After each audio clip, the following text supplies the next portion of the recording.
तानाशाही का जवाब वोट की चोट से देगी जनता कल्पना। देश की करोड़ों महिलाओं को बनाएंगे लखपति, राहुल गांधी। नमस्कार, सुबह सवेरा न्यूज़ चैनल में आप सभी का स्वागत है। सुबह सवेरा न्यूज़ चैनल पे आप सब नए हैं तो लाइक और सब्सक्राइब करना नहीं भूलें। समाचार विस्तार से। कांग्रेस के पूर्व अध्यक्ष राहुल गांधी ने कहा कि प्रधानमंत्री नरेंद्र मोदी ने अपने 22 से 25 मित्रों को अरबपति बनाया है। इंडिया गठबंधन की सरकार आने पर झारखंड समेत देश के करोड़ों महिलाओं को लखपति बनाया जाएगा। सभी गरीब परिवार की लिस्टिंग होगी। परिवार को एक महिला का बैंक खाता खोलकर हर महीने 8500 रुपये दिए जाएंगे। जब तक वह परिवार गरीबी रेखा से ऊपर नहीं आता तब तक यह राशि दी जाएगी। वहीं युवाओं को पहली नौकरी का अधिकार देंगे। इसमें भी साल भर तक 8500 महीना दिया जाएगा। युवाओं को कॉलेज, अस्पताल, कंपनी व संस्थानों में से 1 साल की ट्रेनिंग दी जाएगी। वे मंगलवार को चाईबासा और गुमला में बैसिया में इंडिया गठबंधन के प्रत्याशियों के पक्ष में चुनावी सभा को संबोधित कर रहे थे। आदिवासियों की भाषा इतिहास को चलना चाहती है भाजपा। राहुल गांधी ने कहा कि भाजपा आदिवासियों के इतिहास और भाषा को कुचलना चाहती है। भाजपा के लोग आदिवासियों को वनवासी कहते हैं। वे वनवासियों से जंगल लेकर अडानी को देना चाहते हैं और उन्हें दूसरों की गुलामी में लगाना चाहते हैं। आदिवासी धरती के सबसे पहले मालिक थे। जल, जंगल, जमीन उनकी होती थी। कांग्रेस पहले मालिक को अधिकार देना चाहते हैं और इनकी रक्षा करना चाहती है। शिक्षा, स्वास्थ्य, विकास और सरकार चलाने में उनकी भागीदारी होनी चाहिए। उन्होंने कहा कि भाजपा के दिल में आदिवासियों के लिए कोई जगह नहीं है। वे सिर्फ इस्तेमाल करना जानते हैं। सिर्फ कहते हैं कि आदिवासियों को राष्ट्रपति बना दिया, लेकिन नए संसद भवन और राम मंदिर के उद्घाटन में राष्ट्रपति को निमंत्रण तक नहीं दिया। सरकारी संस्थानों में स्थानीय नौकरी। राहुल गांधी ने कहा कि मोदी सरकार की गलत नीति और नोटबंदी के कारण देश में बेरोजगारी बढ़ी है। नरेंद्र मोदी ने 2 करोड़ लोगों को हर साल नौकरी देने का वादा किया था, पर वह जुल्मा निकला।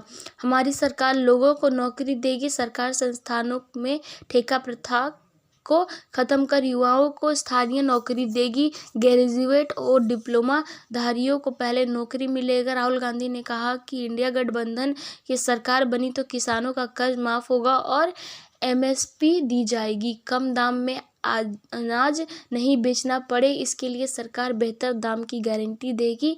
मनरेगा मजदूरों की भी मजदूरी 250 रुपये से 400 रुपये होगी। आंगनबाड़ी और आशा कर्मियों के मानदेय दोगुने होने यानी 400 रुपये होंगे। 2024 में होंगे जुर्मे की सरकार का अंत। चंपई मुख्यमंत्री चंपई सोरेन ने कहा कि 2024 में देश में शुरू हुई जुमले की सरकार का इस बार 2024 में अंत होगा।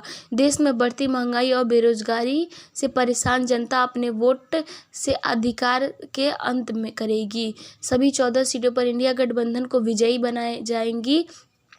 भाजपा देश की जनता से झूठ बोलकर सत्ता में आई है, अच्छे दिन का सपना दिखाया है, सब जुमला साबित हुआ। राज्य सरकार ने वन अधिकारी अधिनियम, सरना धर्म कोड बिल और OBC आरक्षण को 14 से 27% करने के लिए बिल पास कर राज्यपाल के पास मंजूरी के लिए भेजा, लेकिन अटका दिया गया।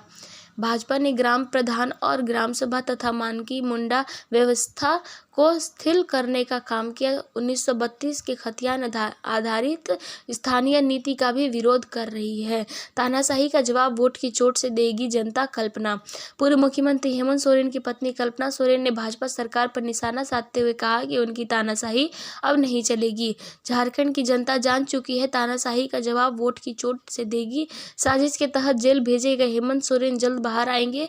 उन्होंने राहुल गांधी के लिए, महिलाओं और देश की जनता के लिए विभिन्न योजनाओं का वादा करने के लिए आभार व्यक्त किया। सभा को मंत्री डॉक्टर रामेश्वर उरांव, बन्ना गुप्ता, सत्यानंद भोक्ता, कांग्रेस के झारखंड प्रभारी गुलाम अहमद मीर, प्रदेश अध्यक्ष राजेश ठाकुर, विधायक डॉक्टर इरफान अंसारी, राजेश कच्छप, नमन विकसिल कोगाड़ी, भूषण बाड़ा, शिल्पी नेहा तिर्की, बंधु तिर्की समेत कई बड़े नेता मौजूद थे।